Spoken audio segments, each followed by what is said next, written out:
Amen. Salamat po sa mga awiting yan. Napakabuti ng Diyos. At ang hinihingi ng Diyos sa atin ay yung ating puso. Amen? Kaya mahalaga mga kapatid, upon studying stewardship for the whole month of August, God has given us time, position, possession, life. Pero mga kapatid, pag hindi natin binigay yung puso natin sa Panginoon, alam nyo, we will be ungrateful. Alam mo, pinakamatinding kasalanan ng tao, upon God providing every need, every bit of the need, detailed need ng tao, still man has been ungrateful at the ungratefulness will cause us to sin more. Are you listening, amen? Kaya salamat po sa mga awiting yan. Ngayon po pag-usapan natin mga kapatid, because we are studying of stewardship ay yung pinakamahalaga. Before you give something to God, we must realize, mga kapatid, bago tayo makapagbigay, binigyan po tayo ng buhay ng Diyos. Kaya ngayong umaga ko, mga kapatid, to close our lesson about stewardship, we will be studying this morning about stewardship of life. Sino po ang buhay dito ngayon? Kasi yung iba sa'yo, parang aga buhay na. Nakapikit na sila. Amen? Amen.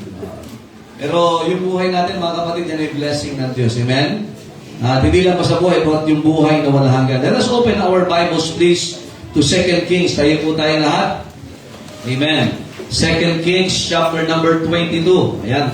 Marami-rami tayong babasahin para yung iba naman sa inyo makapagbasa ng Bible ngayong araw na ito. Ayan. Sige po, paki-sharean po ng Bible yung kung mga kapatid natin wala pa. Ayan. Dahil mga bisita, share po natin. We will not preach about the opinion of man, but we will be studying the Word of God this morning. Titingnan mo natin yung buhay. Alright. 2 Kings 22. At babasahin natin ang verses 1 to 7 lang po, but we will go through the whole chapter para ho makita ho natin. Alright? If you are there, say amen. Amen. 2 Kings chapter 22, verses 1 to 7, and then titingnan po natin yung kabuuan po niyan mamaya, buong chapter po yan. Alright, responsive reading po tayo. Josiah was 8 years old when he began to reign, and he reigned 31 years in Jerusalem, and his mother's name was Jedidah, the daughter of Adaiah of Boscat. Verse number 2. And he did everything for Josiah in the sight of the Lord, and walked in all the way to his father, and carried out the right hand of the left. Napansin niyo, bakit binanggit yung pangalan ng nanay niya? Most of the time, yung mga hari, ang laging nami-mention ay yung tatay nila. Because it talks about leadership. Amen? But it is very seldom when the Bible states a person's name, lalo kung nanay. Kasi nga, malaki now, yung predecessor po nitong hari na ito ay hindi maganda ang testimony. Nakikinig ba kayo, amen? The environment was harsh, it was a wartime, pero makita natin na binanggit yung pangalan ng nanay. Bakit? Yung nanay na i-lead yung bata na magkaroon ng prinsipyo habang bata pa. 8 years old, becoming a king. Just try to imagine that. 8 years old. Grabe yung influensya ng nanay. Mas patindi kaysa sa influensya ng sanlibutan.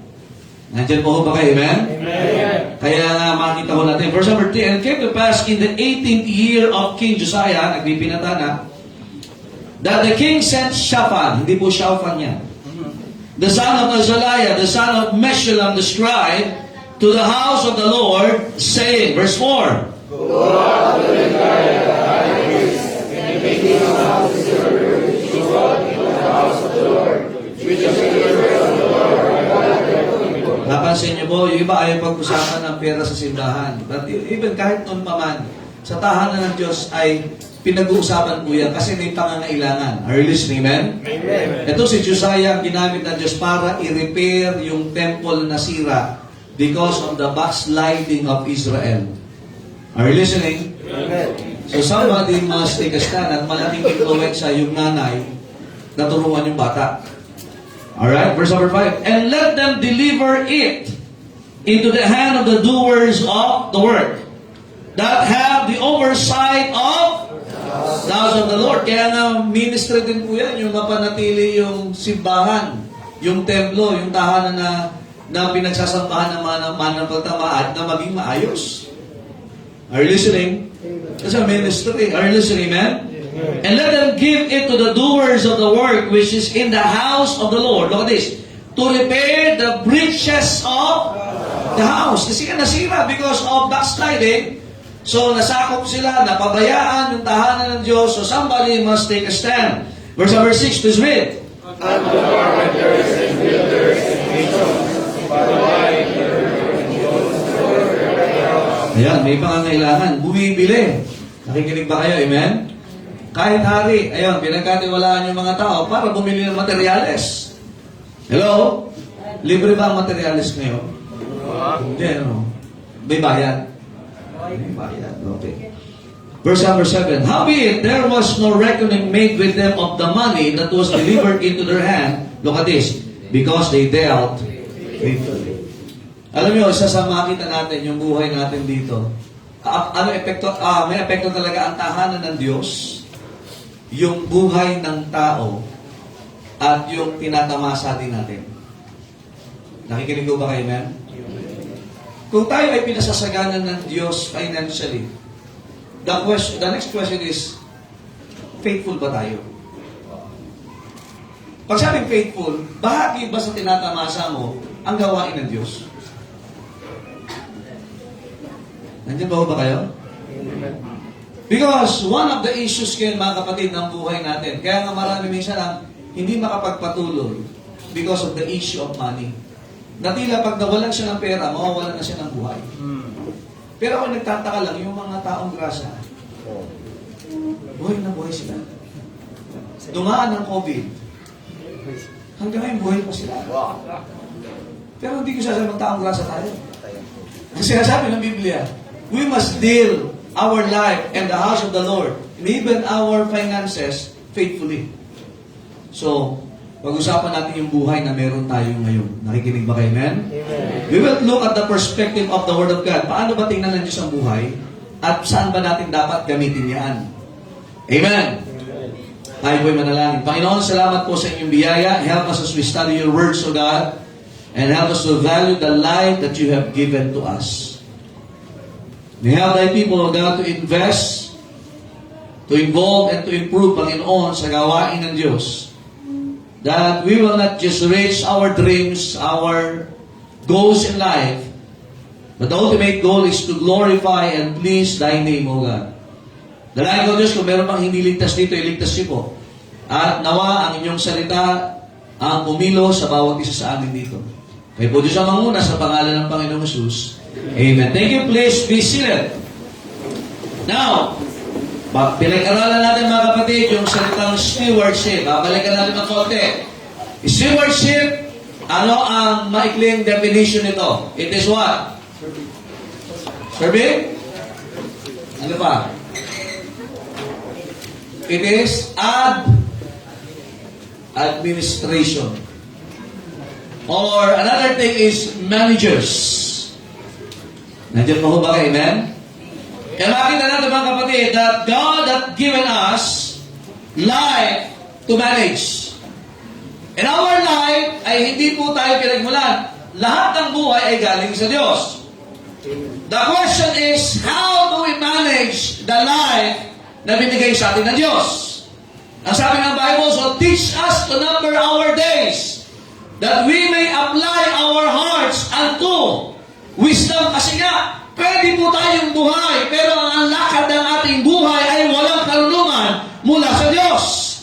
Even si Haring Solomon, to manage the kingdom, mga kapatid, ang minana niya sa kanyang tatay na si David, ang hiningi niya sa Diyos ay karunungan. Hindi yung buhay ng mga kalaban niya, hindi yaman kundi karunungan, para mapamahalaan yung buhay ng mga tao na kanyang nasasakupan.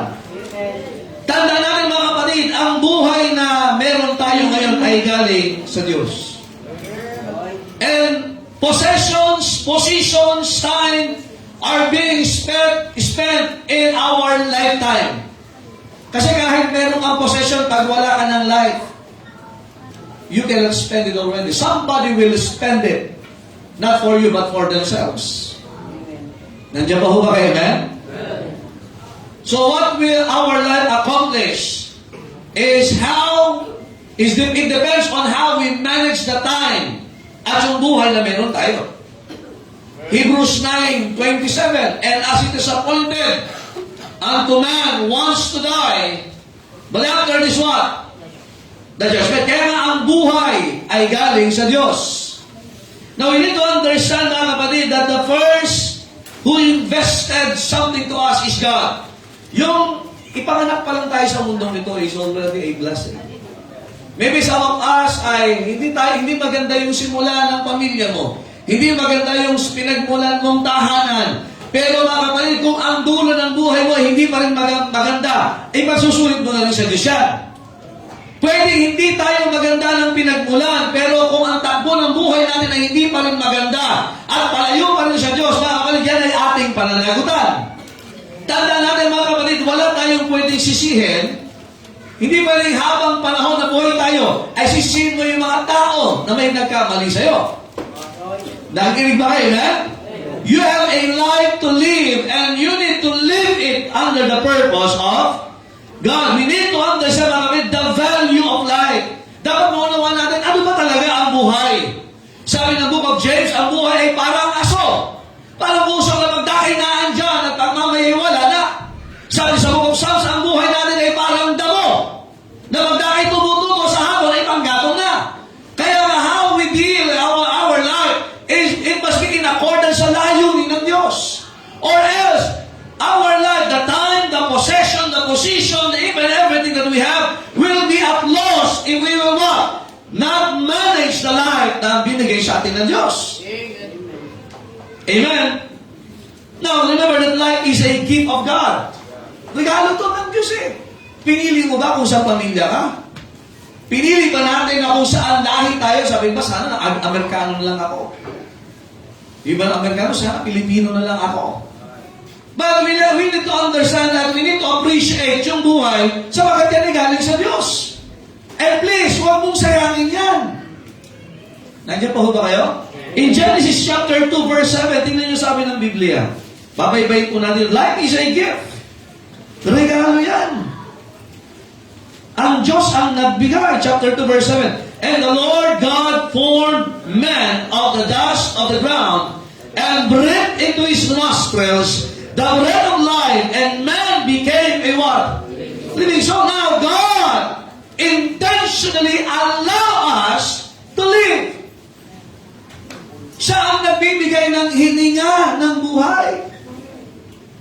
May hininga ka ba ngayon? Kahit mabaho yan. Galing sa Panginoon niya ang buhay na yan. Ang pasimula ng buhay ay galing sa Diyos. Kaya wala tayong karapatang kitilin ang buhay natin. We need to what? To be a good steward of it. Kaya nga makina sa Psalm 36 verse 9, ano sabi ng Bible? For with thee is the fountain of life, in thy light shall we see light. Kaya nga ang buhay mo ay galing sa Panginoon, mga kapatid. Kaya dapat natin maunawaan na ito po, hindi po tayo ang may dahilan. Hindi natin pinlano ito. Pinlano ba yung apelido mo? Yung buhay mo ngayon. Huwag mo sabihin aksidente ka. Hindi ka aksidente, kapatid. Sinadya ka ng Panginoon buhayin. Amen? And God is the author of life. So kung ang Diyos ang may pasimulan ng buhay, ay dapat natin pahalagahan ang buhay. Nandiyan po ba kayo?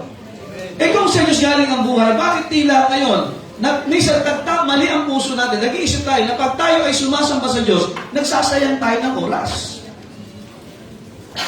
Nandiyan pa ba kayo? Na tila magsuimba ka, ikaw ay nagbasa ng salita, sige naglingkod, ikaw ay nagsuko ng buhay, may ginawa ka para sa Panginoon, ay tila na ikaw ay naniningil sa Diyos sa buhay na ibinigay sa atin. Nandiyan pa ba kayo? Meron pa sa atin baka dito na pinilit ka lang pumunta sa simbahan. Eh di ba ang buhay ay galing sa Diyos? At ang buhay ay dapat gamitin para sa Diyos? Tandaan natin nung nilikha ng Diyos ang tao. Ang dahilan, makinig ka! Ang dahilan kung bakit nilikha ng Diyos ang tao ay para sumamba sa Kanya. Kaya nga ang tanong, sa araw at oras ang bahay, nasaan ka?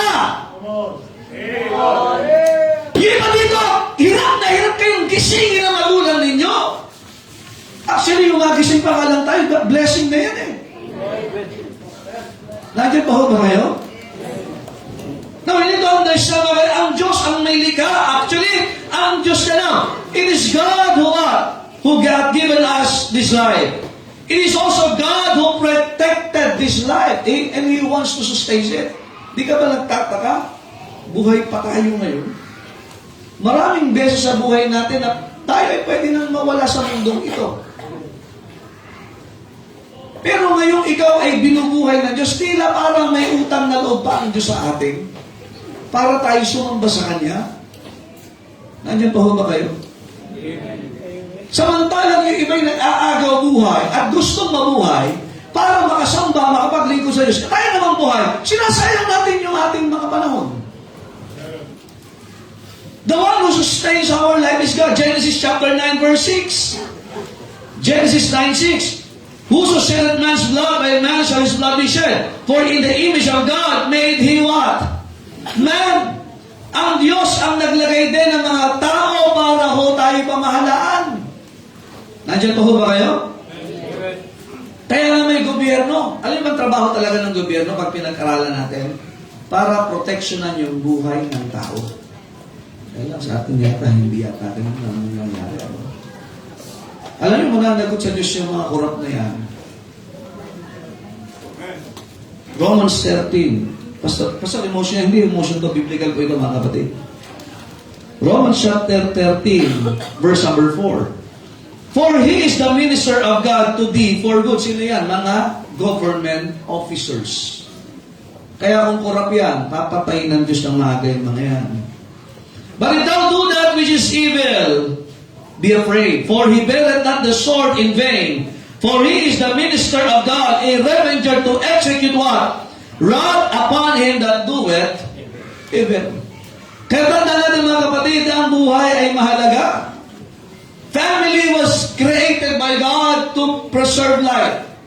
Government was organized by God to preserve life. And church is being started by God para ho i-preserve ang buhay natin. Nakikinig ho ba kayo yan? Now, He wants to protect it. And remember, God is completely sovereign over our life. Alam nyo, the reason why bakit tayo buhay po ngayon ay dahil gusto ng Diyos. Actually, yung ang panganganak galing sa Diyos yan eh. Hindi lahat nagkakaroon ng anak. Aba, biblically, tingnan nyo po, kung maalala nyo, binigay si Sarah. Hello? Ano na, tawag dito, tuyo na yung kanyang sinapupunan. Wala na. Pero gusto lang siya magkaanak siya, bibigyan siya eh. Binigyan siya. Si Hannah, si Elizabeth, na nanay ni John the Baptist, ang Diyos ang nagbubukas ng sinapupunan. Kaya nga, we don't believe in abortion. Andiyan pa ba kayo? Kasi ang buhay galing sa sabi ba, hirap na hirap sila. Ang gagaling pa naman, may mga doctorate degree. Kailan daw nagsimula ang buhay? Simple lang. Nung nagsama yung doon, sa tiyan. Amen? Ayun, may buhay na ho yun. Nandiyan pa ho ba kayo? May buhay na yan. And we should respect life. Bakit gusto ng Diyos yan eh? Nandiyan pa ba kayo? Kaya kayong mga kabataan, huwag kayong papasok sa isang relasyon na masisira ang buhay nyo, na isang araw ay titingnan nyo isang sumpa kasi ikaw ay nagpabaya yung nasa sinapupunan. Kasi galing sa Diyos yan. Nandiyan pa ho ba kayo? Hello? It must be protected. Ang Diyos ang nagbubukas sa sinapupunan, ang Diyos din ang nagpapahaba. Isaiah 38 verse 5. Sino yan? Hezekiah. Sabi ng Diyos, sabi mo, propeta, malapit na siyang mamatay. Buti may nag-warning ng gano'n, ano? Pero alam niyo, nanalangin siya. Pinaalala niya yung kanyang katapatan sa Diyos. At siya'y didagdagan ng 15 taon pa. Ang Diyos ang nagbubukas ng sinapupunan para magkaroon ng buhay. At ang Diyos din ang nagpapahaba ng buhay. He is in total control ng ating buhay. Ay kahit kayo ay magaling sa training. Kaya nga bigyan natin ng Diyos ang dahilan para buhayin tayo. Nandiyan pa ba kayo? Minsan kasi maraming tao, kahit mga Kristiyano, akala niya, siya ang dahilan bakit mahaba ang buhay niya. Ang Diyos po, mga kapatid. Nandiyan ba ho ba kayo? Ang Diyos ang nagbibigay ng buhay, ang Diyos ang kumukuha, ang Diyos ang nagpapahaba ng buhay, kaya nga tayo ay mabuhay ayon sa direksyon ng Diyos. Are you listening? Kaya ano sabi, Deuteronomy 30 verse 15, anong sabi niya kay Moses? Deuteronomy chapter 30 verse 15. Tingnan niyo po, wala pa tayo sa tema, buhay pinag-usapan natin. And the Lord, thy God, will bring thee what? 30 verse 15, sorry. See, I have set before thee what? This day what? Life and good, and death, and even sino ang naglalatag ng buhay at kabutihan sa buhay? Ang Diyos. Makinig po kayo kahit mahusay ka sa trabaho, pagka ang Diyos ay iba ang inilatag niya, makinig po kayo, ay kahit yung kausahin mo'y walang magagawa. Kahit na planado lahat ang gusto mangyari sa buhay, pag ang Diyos ay ayaw na mangyari, yung pinaplano mo ay hindi mangyayari yan. Sabagat siya ang nagseset. Kasi minsan kahit mga Kristiyano, akala natin, ang tayo ang may control, makinig ka, hindi. Ang Diyos. Nandiyan ba kayo? Kaya dapat nating maunawaan, mga kapatid, the determining principle of life is obedience. Kasi ang Diyos ang nagseset. Ang gusto ng Diyos, ito, sinet ng Panginoon. The steps of a good man are what? Ordered by the Lord. Now, the question is, will you obey and will you follow that step? That's all? Ano yung nagawa ko kanina din? Trust and obey. Central verse of Bible, it is better to trust in the Lord. Pero marami sa atin, mas may tiwala ka sa trabaho mo, sa galing mo, sa diskarte mo, pero hindi ka natitiwala sa Diyos. Alam nyo, marami tayong nakita, pagka nag-fail na ang health, wala na. Kahit, even yung time na binigyan ng Diyos, when God is not giving us the right opportunity, hindi natin makuha eh. Pero bisa, nasa kalooban ka ng Panginoon, and God will give you every, matindi, maayos, smooth yung binibigay ng Panginoon sa iyo. Kasi kasi mga kapatid, ang Diyos ang may choice po sa buhay po natin. Nandiyan na po ba kayo, amen? Even si Haring Solomon in 1 Kings chapter 3 verse 7, tingnan niyo po. Ano ang tingin niya sa kanyang sarili when he was a king? Kasi baka may mayayabang dito kasi na akala niya siya lang ang kaya siya buhay kasi magaling siya. 1 Kings 3:7, ano sabi ng Bible? And now, O Lord my God, thou hast made my servant king instead of David my father, and I am but a what? Elshad, I know not how to go out or come in. Maraming sa best sa buhay natin, ang daming komplikado. Nakikinig ba kayo? Nandiyan pa ho ba kayo, amen? Ang dami mong iniisip, ang dami mong pinaplano, ang dami mong gusto gawin. Basta kakakomplikado, parang ang hirap gawin. Kaya nga, ano sabi nitong hari na ito? I am but a little child. I know not how to go out or come in. So, sino nakakaalam? Ang Diyos. Minsan may mga problema, ang hirap labasan. May mga pinasok tayo na tila mapapahamak tayo. Nandiyan ba kayo? Amen. Na minsan nagpasalamat ka, salamat na lang ang Diyos gumawa sa buhay ko. Nakaalis ako sa sitwasyon na yun. Pero ngayon, marami sa atin nakalimot na. Minsan, buhay tayo, pero ikaw ay piniyaan ng Diyos na buhay pa. Pero ilang panahon nakalimot na tayo na parang tila tayo na ang may kontrol ng ating buhay. Nandiyan pa ho ba kayo? Natandaan natin mga kapatid, we need to settle this principle to God. The question is, how do you value your life today?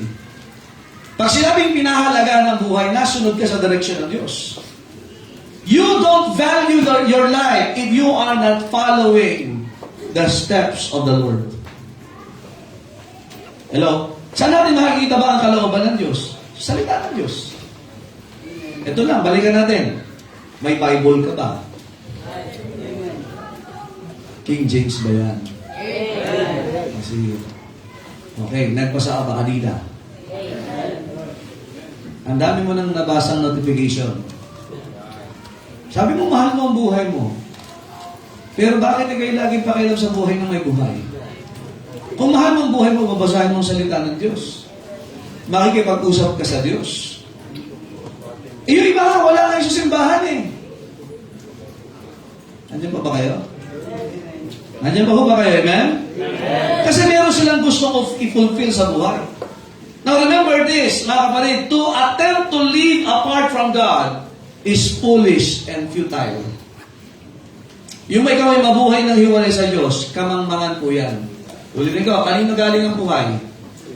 Kaya ba? Sa Diyos. So, sino ang nagsusustain ng buhay? Ang Diyos. Sino ang nagbe-bless ng buhay? Ang tanong, kanino ka dapat malapit? Sa kontraktor? Marami sa inyo nangarap maging kontraktor ngayong mga panahon na ito, kung sila naman. Pero kakaunti nangangarap, Panginoon, gusto kong maging malapit sa iyo. Now you're wasting your life if you are not close to God. Lalo na kung hindi ka ligtas. Alam, pag hindi ka ligtas, sayang ang buhay mo. Natikman mo lahat ng masarap, nakita mo lahat ng maganda, naranasan mo lahat ng gusto maranasan, pero pag namatay ka, hindi mo tiyak ang langit, sayang ang buhay. Kasi lahat ng bagay na to iiwanan. At kung sakali aabutin mo ang tribulation, susunugin din itong ibabaw ng mundong ito. Kaya nga siguraduhin mo na ang buhay mo ay na kay Kristo. At kung sakali man ang utak mo ay pinaglalaroan ng Diablo, na di na nag-iisip ka na sayang ang ginugugol mo para sa Panginoon, mag-isip ka ng tama. Nakikinig ho ba kayo, amen? Sapagkat ang pinanggagalingan at bakit tayo buhay hanggang ngayon ay ang Diyos.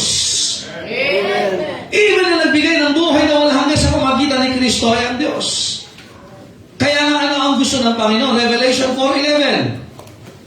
Ano sabi ng Biblia? Tingnan po natin. Kasi dapat natin mga nawaan, magbibigay ka ng treasure offering pero yung buhay mo ang layo sa Diyos. Kaya mamaya masama ang loob mo. Revelation 4:11, thou art worthy. No, sabi ng Bible, thou art worthy. Nararapat ka. Sino yan? O Lord, to receive glory and honor and power, for thou hast created all things, and for thy pleasure they are and were created. Now, tayo po ay created. Ang tawag sa rin procreated. Bunga tayo ni Adan at ni Eva. And also, we are what? Regenerated. Kaya tayo ay bagong nilalang. Sabi, therefore, if any man be in Christ, is a new creature. Now, we need to understand, mga kapatid, ang purpose natin is to give God the glory. The question is, ano nang natanggap ng Diyos sa'yo? Notice the word, to receive. Sa volleyball, pag sabi to receive, may natanggap kang bola. Sa basketball, yung mga natalong yung people. Pinilit nila, pero natalo. Pero ang tanong, sinong recipient ng buhay dito sa Diyos? Nakatanggap ng buhay sa Diyos? Pakita sa kamay. Yung iba din yung agaw buhay pa hanggang ngayon. Hindi po matanggap na galing sa Diyos ang buhay niya. Kaya ganyan yan eh. Makinig kayo. Tinanggap mo yung buhay na yan galing sa Diyos. Tama? Ang tanong sa buhay na yan, ano na natanggap ng Diyos mula sa iyo? Ha? Ulitin ko, ano na ang natanggap ng Diyos mula sa buhay na yan? Sabi ng Biblia, He is worthy to receive what? Glory! Do we give God the glory? Ang Diyos ba ang magaling sa buhay natin? O ikaw ay nagkagaling-galingan? Yung mga kabataang walang respeto sa magulang, ang tingin nila lagi silang tama. Ang tingin nila kahit na mabuhay, kahit walang magulang. Uy, pati nga underwear mo nilalaban pa ng nanay mo hanggang ngayon eh, hindi ka ba nahihiya niya? Nandiyan pa ho ba kayo? Did God receive glory in your life? Naluwalhati na ba ang Diyos? Ang Diyos ba'y napangiti na sa buhay mo? Sabi mo, natutuwa ako sa buhay nito. O laging ang Diyos laging, bakit kaya buhay pa ito? Hindi lang yan. Honor and power. Kaya ang purpose ng Diyos. Kaya nga tingnan nyo, yan ay ninanakaw ng Diyos sa buhay natin na hindi natin mag-glorify ang Diyos. Is God receiving the glory, the honor, and look at this, the power. Ano power? Yung authority sa buhay natin. Kailan mo huling pinayagan ang Diyos na maging makapangyarihan at kontrol ng buhay mo? Sino may power ngayon? Ikaw o ang Diyos sa buhay mo? Talaga? Saan ka mamaya hapon?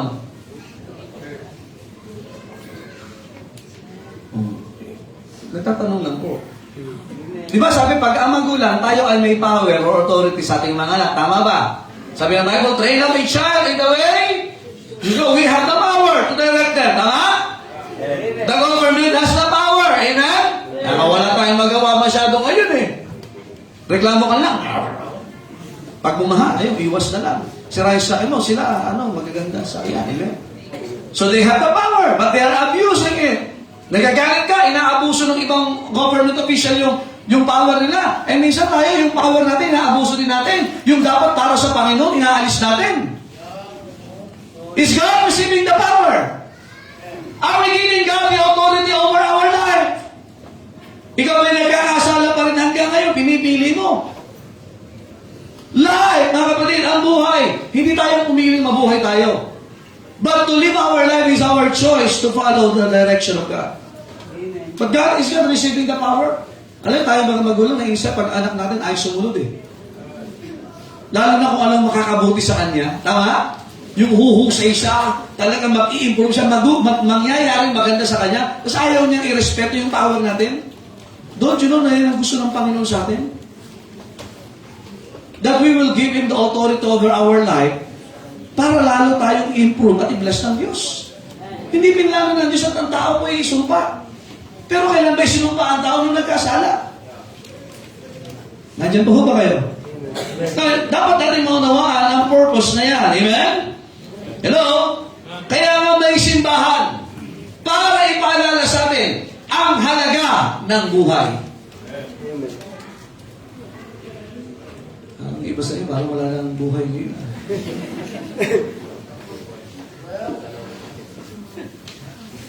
Alam mo mga kapatid, pagka hindi ka natutuwa pagka sa simbahan ka, delikado yan. That's foolishness. Kaya nga ang simbahan ay coordinated. Kaya nga ang tawag simbahan ay body of Christ. Ang ulo si Kristo. Kasi nga, pag wala si Kristo, walang direksyon ang buhay mo. Di ba ang utak natin yun ang bibigay ng direksyon sa katawan? Kaya nga dapat ikaw ay kabahagi sa katawan ng Panginoon. This is the church. Kasi dito, binibigay yung direction sa atin sa family. Lalo dito, iba-iba ang walks of life natin dito. Nakikinig ko ba kayo, amen? Amen? Ay napakabangit kung ikaw ay kasama ng mga kontraktor na yan. Congressman na yan. Ay Kristiyano ka. Pastor ka ba? Oh. Mas nakakatakot yan. Kasi bakit para kang namumuhay na wala kang koordinasyon sa Diyos? Makinig kayo, hindi po tayo nabubuhay para kumain. Puro eat all you can ka. Kaya wala kang pang treasure offering. May pang eat all you can ka sa lahat, pero wala kang pambigay sa gawain. Hello? Masyadong makasarili yan. Nakinyan niyo pa ho ba kayo, man? Now, let us see first, mga kapatid, let us live a righteous life. Na paano ka magiging righteous? Jesus Christ the righteous. Tayo po ay naging matuwid nung si Kristo ay naging tagapagligtas po natin. Sabagat sabi ng Romans chapter 3 verse 11. Tingnan niyo po natin. Chapter 3 verse 10 muna. Bago tayo mamuhay ng matuwid, hindi po tayo matuwid. Chapter 3 verse 10, ano sabi ng Bible? Romans. As it is written, there is none righteous, no? Nasusulat, walang matuwid, wala kahit isa. Pero kailan tayo naging matuwid? Nung si Kristo po ay labay-labay sa krus, nadanak ang dugo, namatay sa alang-alang sa ating kasalanan, siya inilibir muling nabuhay, at tinanggap natin yung regalo niyang buhay na walang hanggan. Kaya nga yung katuwiran niya, ibinihis po sa atin. So ngayon, makakapamuhay ka na ng matuwid dahil nakikristo ka na. Makinig kayo, ano yung pinakasayang na buhay dito? yung namuhay ka ng puro liko ang buhay mo. Huwag kayong nainggit sa mayayaman na nagkakasala. Nandiyan pa ho ba kayo? Amen. Doon sa text natin mga kapatid, si Josiah, 8 taong gulang nung naging hari. Tingnan niyo po. Chapter 22 verse 1. Josiah was 8 years old when he began to reign, and he reigned 31 years in Jerusalem. Verse number 2. And he did that which was what? Right in the sight of the Lord. 31 years ang buhay niya. Mula nung, ilan yun? 8 years old siya. So ilan yun? 39. Ang ikli ng buhay niya, no? Nandiyan ba kayo? 39. Pero, at least, 31 years siyang namuhay ng matuwid sa Panginoon. Alam yung pinakamasakla? Pag ikaw ay namumuhay na ikay nasa kasalanan pa rin hanggang ngayon.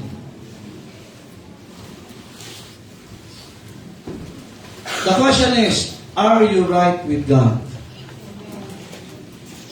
I'm not saying you feel right, no. Soft drinks yun eh. Pero ang tanong, tama ba ang buhay mo sa harapan ng Diyos ngayon?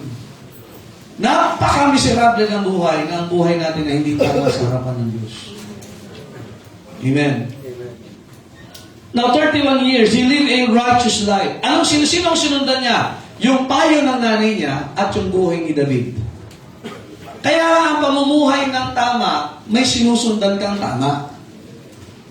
Pagka wala kang sinundan tama, ay sigurado, sumunod ka sa ways. Naligaw ka.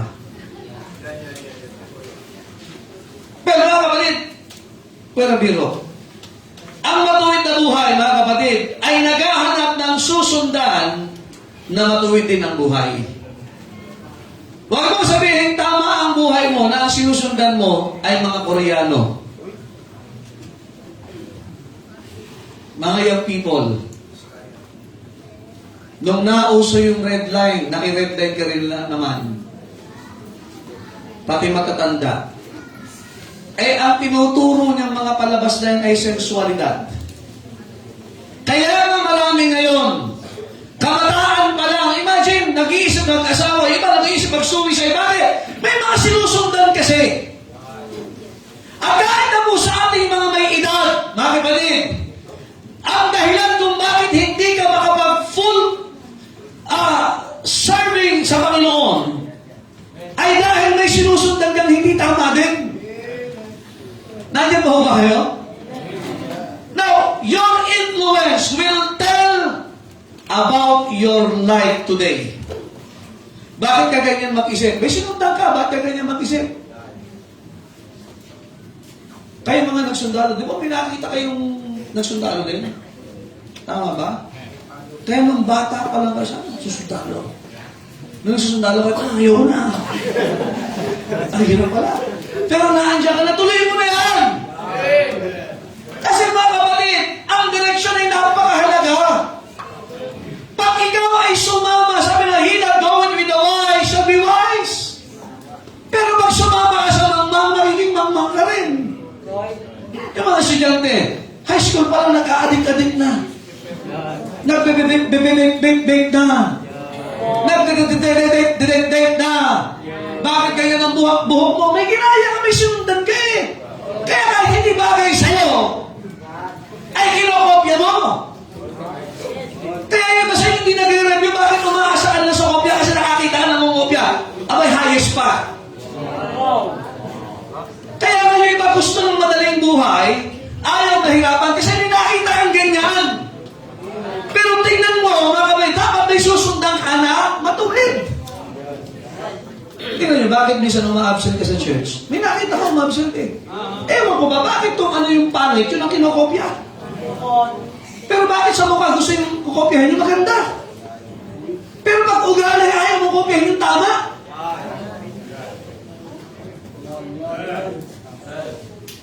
Nandiyan ba ho ba kayo?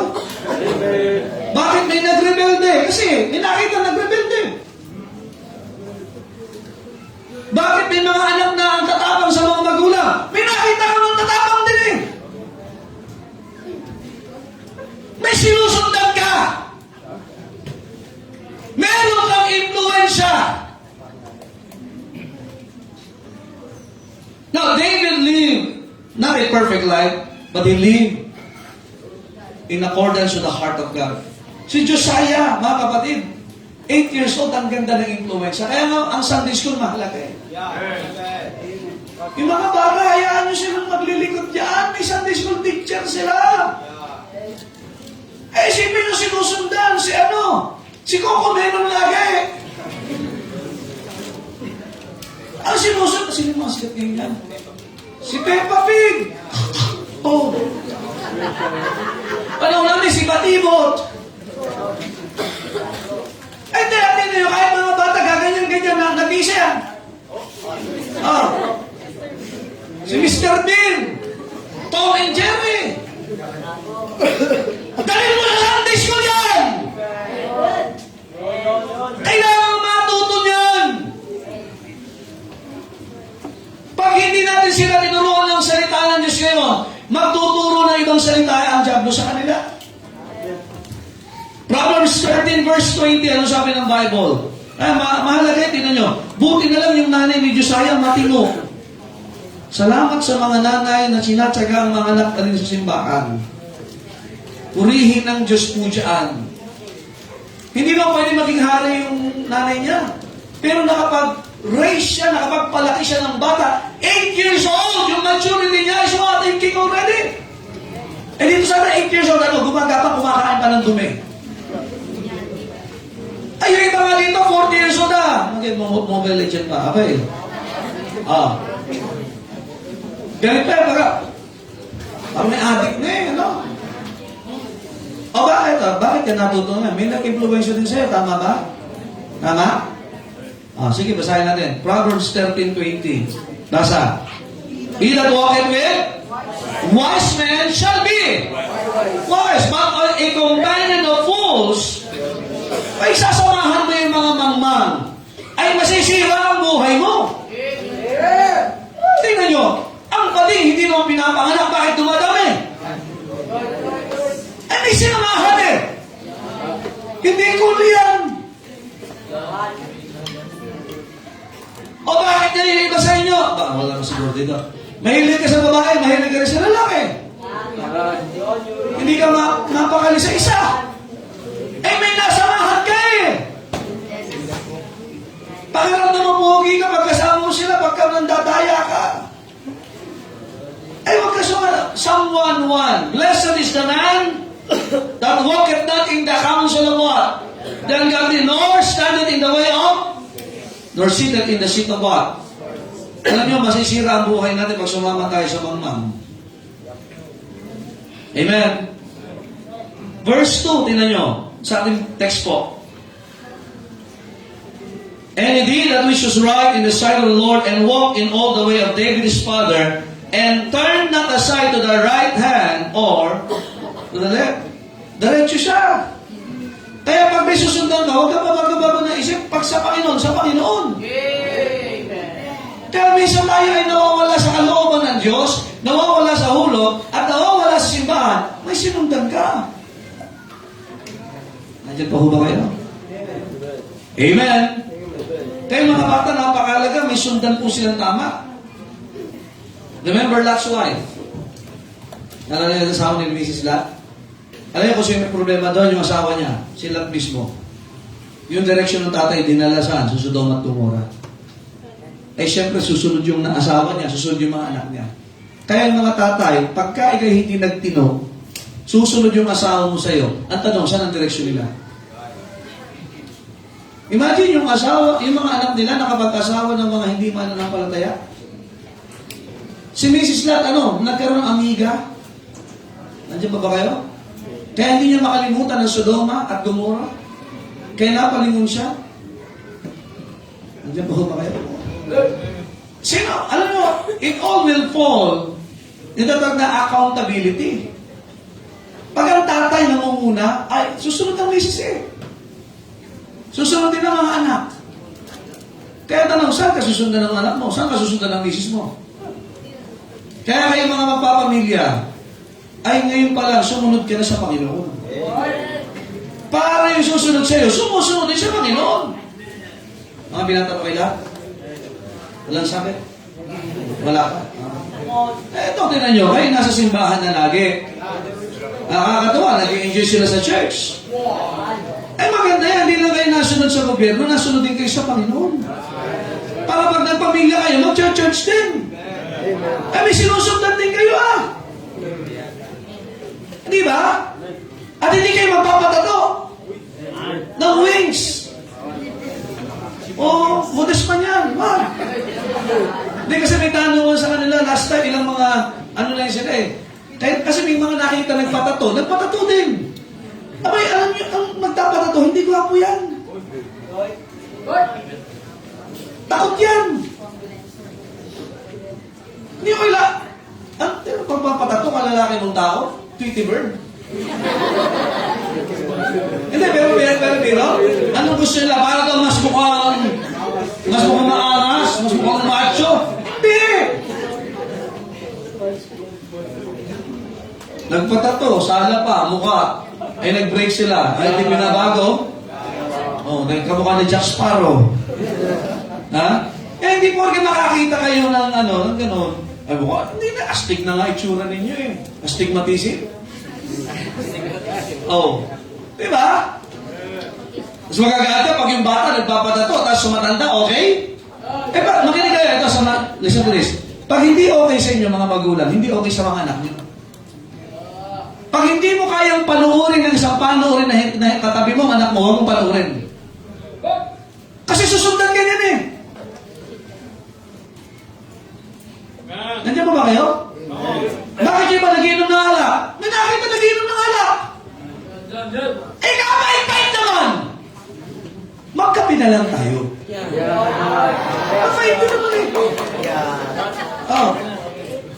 May creamer pa. Kasi totoo lang, tingnan nyo, bakit nyo ba naninigarilyo, nag-aala? May sinundan kayo niyan. At sana naman, ang sundan nyo, yung nagsisimba, pero tigilan mo na yung alak mo. Nandiyan ba kayo? Amen. Pagka nagkasakit ka sa atay, sasabihin mo, alak pa? Hindi, Diyos ko po. Hindi yung sabihin, sa tagay pa. Sabi mo, Panginoon, isang pagkakataon pa. Pero nung gumaling, nakalimot na. Amen? Amen. Kasi Josiah, mga kapatid, ang gusto niya isalita ng Diyos. 2 Kings 23 verse 2. Ano sabi ng Bible? And the king went up into the house of the Lord, and all the men of Judah, and all the inhabitants of Jerusalem with him, and the priests and the prophets and all the people, both small and great, and he read in their ears all the words of the book of the covenant, which is found in the house of the Lord. Tingnan nyo. Ang tanong, okay, hari po ito. When was the last time, tatay, na nag-lead ka sa family, magbasa tayo ng Bible? Tingin ka dito. Hindi po to showmanship. I'm preaching to you the Word of God. Gusto mo mamuhay ng matuwid? Pangunahan mong pagbabasa ng salita ng Diyos. Gusto mo maging matuwid? Pangunahan mong maupo sa simbahan ng Diyos. Gusto mo maging matuwid? Pangunahan mong manalangin. Ang tunay na lalaki, may takot sa Diyos. Hindi yan nadadaan sa bisyo. The fear of the Lord is the beginning of wisdom. Kaya nga, let us live a righteous life. And number 2, let us live an honest life. Verse number 4, 2 Kings, chapter 2, verse 4, si Hilkiah. Dati po siyang taga-Hil. Kaya. Go out to Hilkiah, the high priest, and him a sum, the silver, which is what? Brought into the house of the Lord, which the keepers of the door have gathered of the people. Now, etong si Hilkiah, bakit siya tinawag na honest? Kasi napagkatiwalaan siya ng pera ng Panginoon. Nandiyan ba kayo? Hello? Amen. Alam nyo, hirap makatagpo ng honest ngayon. Pero sa Baptist Church, marami. Sa Kongreso, wala. Honest dyan. Amen. Amen. I love our country. I'm praying for our officials. Pero yung ginagawa nilang harapan, wala. Kaya, believers, be honest. Amen. Amen. Amen. Amen. Kaya napagkatiwalaan ng pera. Alam nyo, honesty. Alam mo, bakit nagbigay yung mga tao? Para i-repair yung gawain ng yung templo. Binigyan sila para magbigay. Alam, honest people, alam saan makikita yung honesty? Sa finances, matutunan natin yan. Kasi minsan, marami po dito ang nagiging dishonest. Huwag yung tumahimik ng ganyan. Natatakot ako. Si Hilkiah, ano siya? Great. Siya high priest. Amen? So yung mga tao ngayon, nag-gather si Josiah, si King Josiah, ng pananalapi para ipagawa, ayusin yung templo. So napagkatiwalaan siya. Kaya alam niyo sa mga Kristiyano, maganda mapagkatiwalaan din tayo ng finances. Hello? Nandiyan pa ba kayo? Tanong ko lang. Hindi ako sigaw. Nagtaka-text ka ba?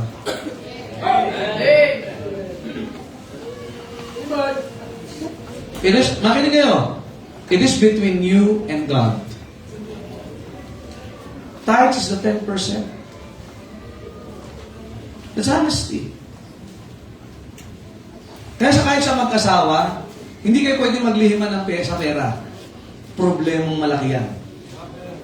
Bakit yung tutulong ka sa pamilya mo, dapat alam ng asawa lahat pagdating sa finances. Maraming nag-aaway. Hindi lang yung may pera, kahit yung walang pera. Nag-aaway sila. Nandiyan pa ba kayo? At malaking issue sa pamilya yan. Tama ba? Kahit yung magkakapatid, partihan sa minana, nag-aaway. At ang pinaka-nakakalungkot pag Kristiyano ka, dishonest ka sa Panginoon pagdating sa pananalapi. Di ba ako nasigaw, ha? Hayaan niyo yung salita ng Diyos. Tapos sa verse 7, tingnan niyo yung binasa natin. Ito si Hilkiah. Howbeit there was a reckoning made with them of the money that was delivered into their hand because they dealt faithfully. Imagine, money is also talking about faithfulness. Hello? Amen? Sa mga nanay nga, di ba? Galit na galit ka pag namumupit yung anak mo. Nalala ko ng tatay ko pag nalasing. Nung unbeliever pa. So, yung bulsa niya, di ba, mga sinunod ba, sinasabit yung pantalon, kasan dyan. Tapos, dilasing siya. Lulusot yung kamay mo. Kakapay mo muna. Hindi, kakapay mo sa labas. May barya kaya. Kasi hanapin ang tatay ko. May barya pa ako. Kasinggo kayo. Pero sa mga bata, hindi tayo natutuwa pag sila nangungupit. Maliit man o malaki. Kasi ang magnanakaw, nasa kakaunti, magnanakaw din sa malaki. Nandiyan pa ba kayo? Ngayon, tignan nyo ha, pag nangupit, pag nang-snatch, pulong agad. Mga congressman din dati. Billion. Kaya magagalit talaga ang tao. Tama ba? Sino dito hindi galit ngayon sa sa mga opisyal? Grabe, no? Hindi, may pag-asa pa. Pag kayo naging kandidato, maging Kristiyano kayo. Amen? Oo, pepre talaga ako. Kristiyano talaga, may takot sa Diyos talaga kandidato. Pero nandun ngayon, wala, mga kapatid. Romans 3:10. Alis mo ako na hindi ka magnanakaw. Basta mga mo sa Diyos, hindi ka magnanakaw. Ngayon, escape pa lang, grabe na ang kickback. Diba? Nandiyan ba kayo? Pero salamat sa Diyos, may mga Kristiyanong honest! Nagtatights! Wala ka kaunti na. Pinurbahin na Diyos yung mag-treasure offering, ibibigay niya! Tatlo na lang yata. Sino ang binless ng Diyos sa mga lesson natin last month? Natuto ka talaga. Ayan, okay. So yung iba, hindi pa nang-honest niya. Natuto. Tumas kasi ako ng kamay, di masisingil ako nito. Ayan. Maging honest po. Kaya sa mga kasawa na, mahalaga yan. Honesty is also called faithfulness. Mga asawa, honest ka sa asawa mo? Kaya, teta, honesty pinag-usapan na. Mister, alas ka kay Mrs.? Hindi ka natingin talaga, ibang picture? Hindi ka nag-i-stop ng iba? Magkainan kayo! Baptist Church po ito! Ha? Honest? Faithful? Kaya minsan nagkakaproblema kasi unfaithful ka eh. Nandiyo, may mga chinecheck ka pa na hindi mo na dapat i-chinecheck. Hoy! Makinig ka! Tingin dito! Kayo mga nasa likod! Dami nyo dyan!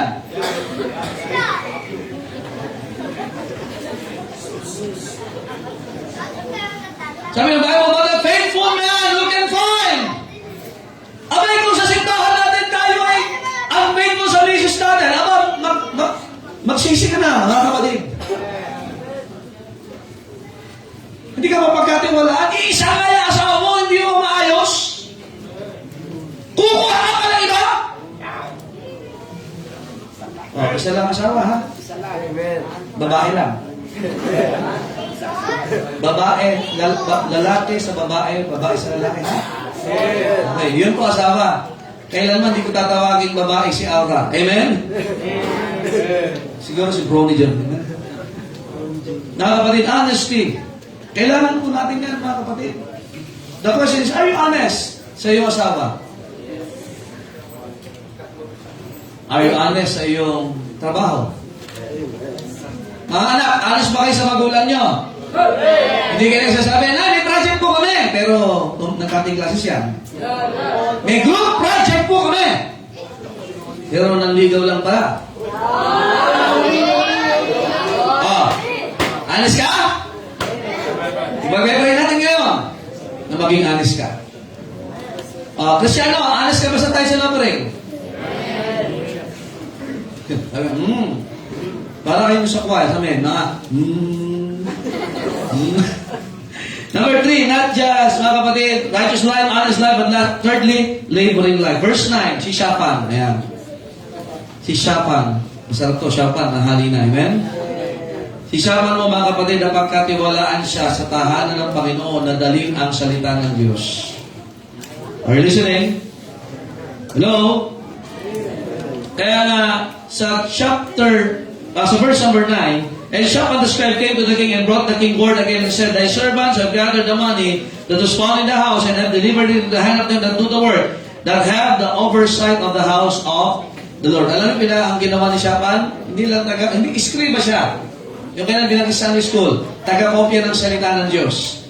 Pero hindi lang siya taga-kopya, naglilingkod din siya habang nagko-construction sa simbahan. Nandiyan pa ba kayo? Kaya si Shaphan, laboring. Sa church sa ito, dapat matutunan din natin mag-labor. Lalo yung mga anak. Amen? Yung mga anak. Pero dapat nagle-labor. Mabilis pa mag-labor. Sa mga anak. Okay, yung normal delivery. Di ba sabi nila, pag gusto makita yung pinakapangit na itsura ng babae, pag nanganganak siya. Alam mo, naka-makeup pa yan. Naka-blush on pa. Hindi,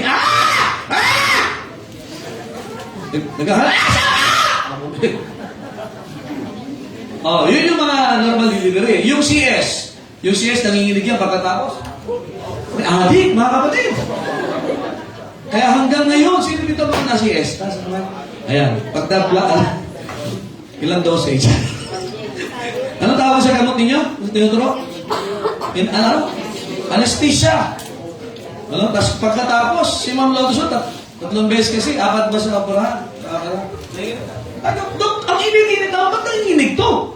Wala ko idea eh. Di pala gawa ng gamot na tinuro. Kaya, minsan, pagka yung mga yan, ay nanginginig. Alam niyo kung bakit? Alam mo eh. Amen? So, mga kapatid, mag-labor tayo sa gawain ng Panginoon. Kaya nga nung ginagawa yung house of the Lord, nag-labor, skriba siya. Nakikinig ba kayo? Nagkakopya ng salita ng Diyos, pero kasama din sa construction. Hello? Kaya naman siya, Pastor, tayo yung gagawa. Basahin yung Bible kasi.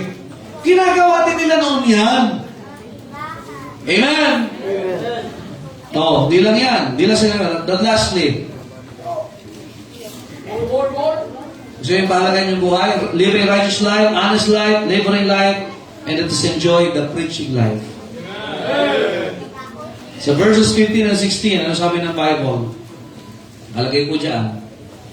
15. And she said unto them, Thus saith the Lord God of Israel, Tell the man that sent you to me. Sabihin mo, Thus saith the Lord, Behold, I will bring evil upon this place and upon the inhabitants thereof, even all the words of the book which the king of Judah hath read. Kaya, even sa preaching, mga kapatid, sa buhay na ito, dapat hindi kumpleto ang linggo mo na wala kang salita ng Diyos. Payagan mong sabihin sa iyo ng mangaral ang sinabi ng Diyos. Amen. Ulitin ko po, payagan niyo po ang mangaral na sabihin ko sa inyo ang sinabi ng Diyos. Amen. Yan ang buhay natin. Are you listening? Jeremiah 29:13, And ye shall seek me and find me when ye shall search for me with all your heart. Kaya ngayon umaga, mga nawa, ang hanapin natin ng Panginoon. Sa buhay na ito, ang hanapin natin Panginoon. Natagpuan na niya tayo. Hanapin naman natin kalooban niya sa kanyang salita. Kaya nga, sa ating gawain, mga kapatid, yung buhay po ay napakahalaga. The question this morning is, are we living a righteous life?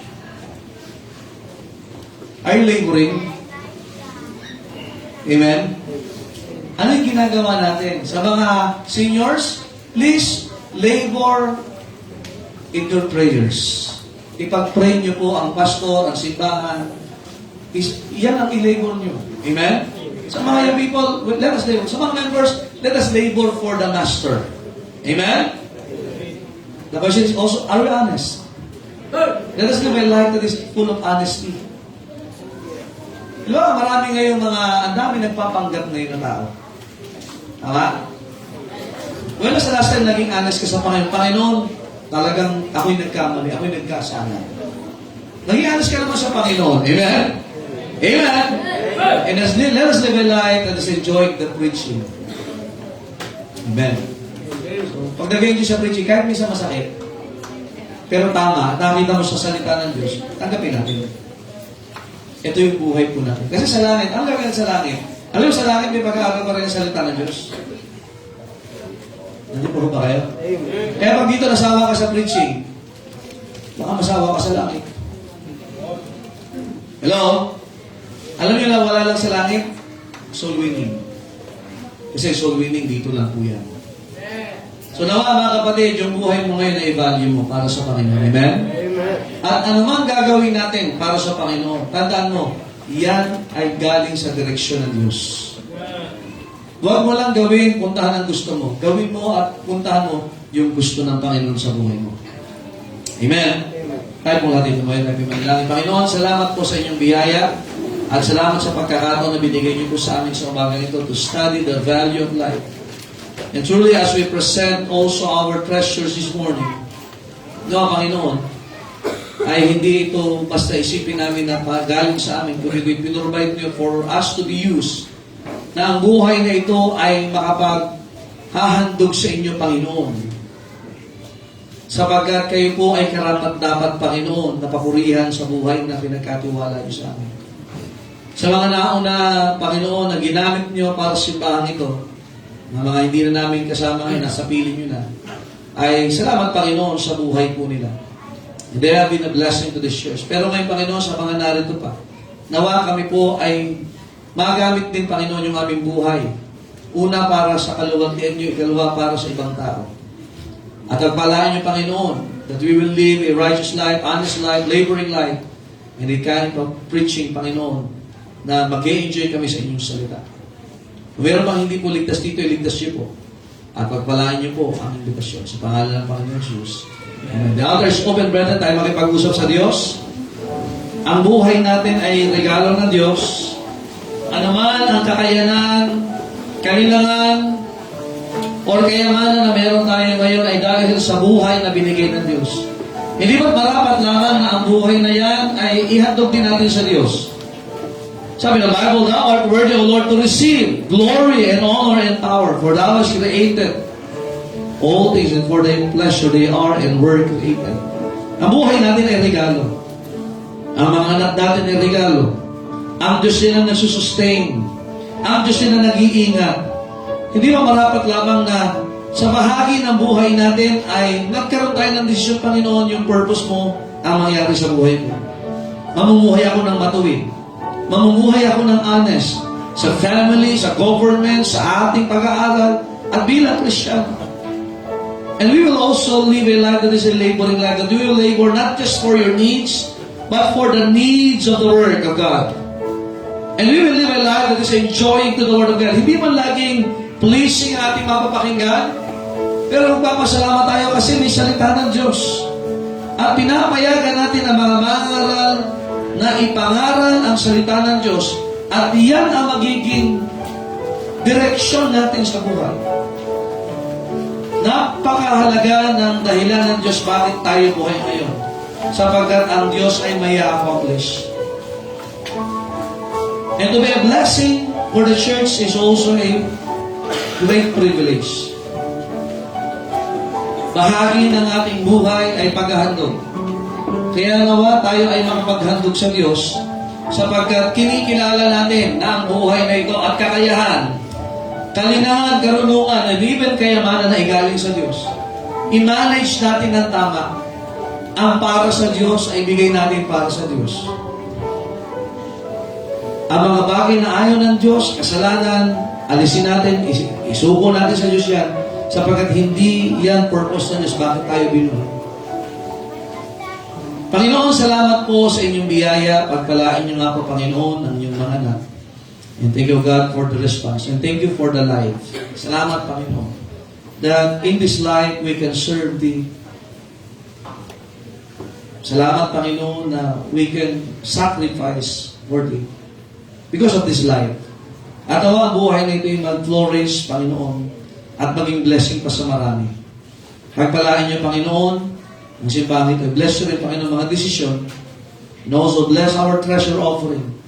That part of their lives, Panginoon, ang purpose is to give you the glory, the honor, and the power, will be placed in an amount that can be used by your work, by the work of our second floor, Panginoon, so that we can accommodate many people in the time to come and giving them the word. So that many lives will be preserved, many lives will be changed, many lives will be redirected from your word. Salamat, Panginoon, sa pagkakataon na binigay niyo sa amin. We give you all the honor and the glory and the power. In Jesus' name we pray. Amen. All the people said? Amen. Thank you. Please be seated. At ngayon po, part po ng buhay na binigay sa atin ng Diyos ay maging bahagi din tayo ng buhay ng iba. Amen? And siyempre, we are praying and constructing mga kapatid, second floor so that we can accommodate many. Kaya nga ngayon, tinignan natin, halos puno po tayo ngayon. Amen?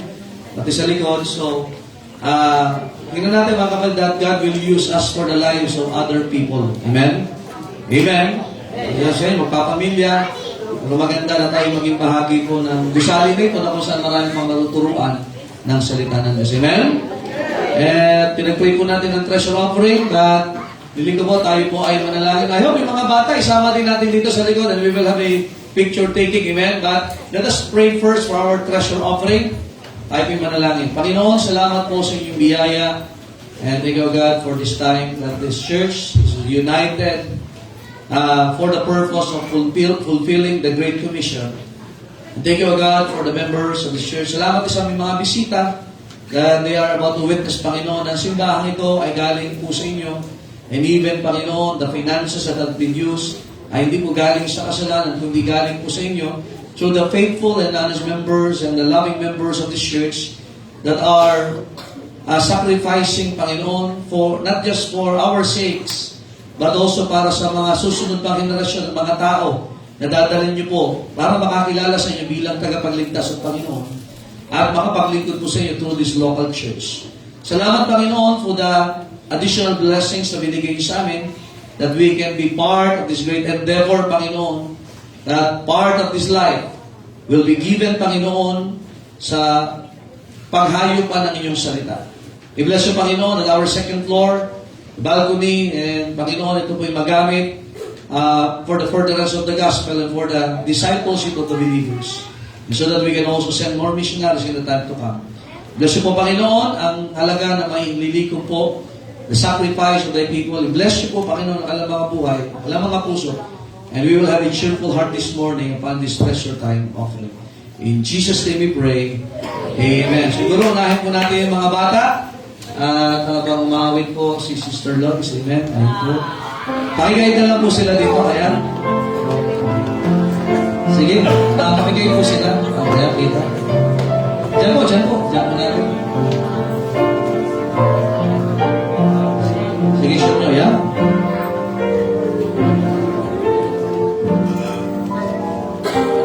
Sige po.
Amen. Salamat po sa treasure offering nito. Amen. We will be praying afterwards, Brother James and Brother Sam. And then we will have a picture taking. Lahat po kasama yung mga bata. Amen? So, this is our yearly schedule. So, sige po. Nandiyan na yung mga bata? Lahat? Maganda po kayo sa amoy nila, ha? Alright, sige po, tayo po tayo. And then siguro yung mga bata, dyan lang sa likod, saka sa gitna, para tayo na lang po kayo sa pwesto, para hindi na po. Then we will pray for this treasure offering, Brother James and Brother Sam. Sige po. Let's pray. Lord Heavenly Father, again, we thank you, God, for the message that we have just heard. Thank you for, again, challenging us. Thank you for molding us. Thank you for teaching us to sacrifice, O Lord, and to give cheerfully para po sa iyong gawain. Salamat, Panginoon, sa buhay ng bawat isa.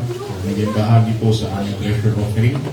Salamat po sa kanilang sakripisyo. Salamat po sa kanilang testimony.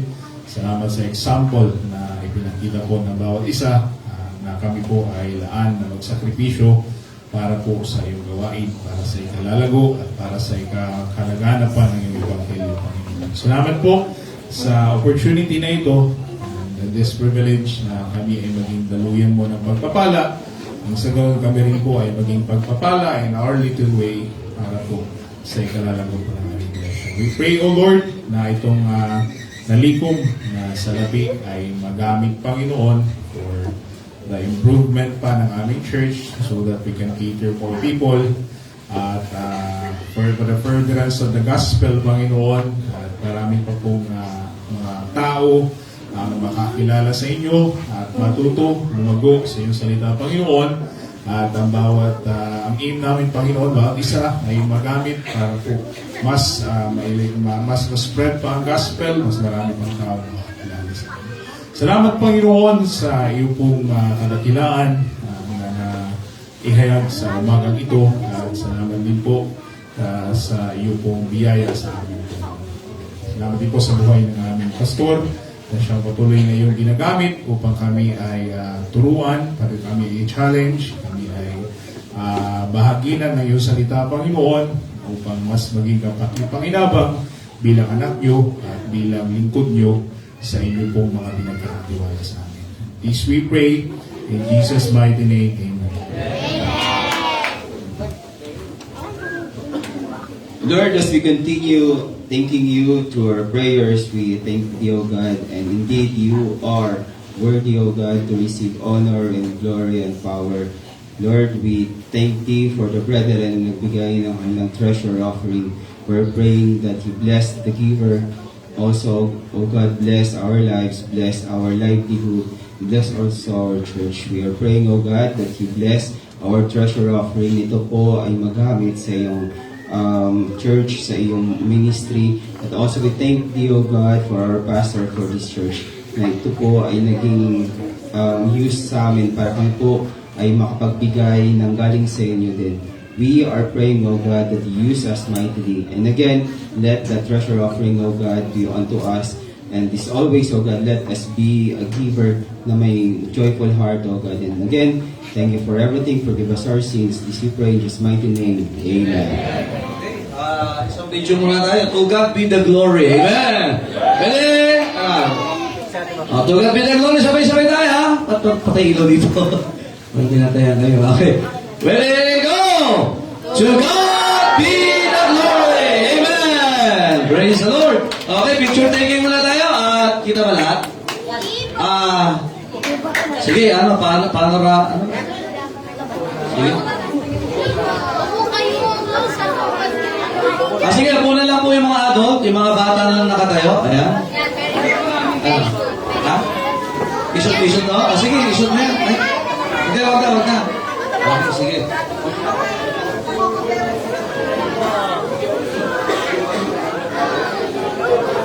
Wag. May lihim yan eh. Sige po, okay. Lahat po ba? Kita? Ayan, mga bata, thumbs up!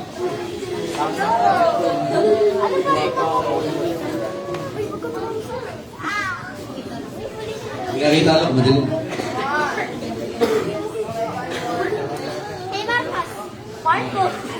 Kaya naman, yan po eh. Okay, thank you. God bless Shepi. Shepi. Groupie pala to, groupie. Ready? 1, 2.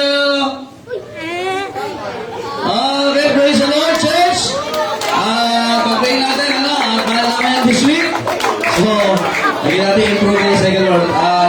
We are dismissed. Amen. Oh, talaga po, okay na ba ng break? Kamayan tayo, sabi ng mga bata, wow, lamig. Amen. Ayan po, ipopose po natin yan. Okay, sige po. Makipagkamayan sa bawat isa at yung mga bata po, i-assist natin para dun sa mga gym po, mag-attend at yung mga kain. And thank you. Enjoy your lunch. See you this afternoon. Practice a while at yung ating pong worship service. God bless and magandang tanghalian po.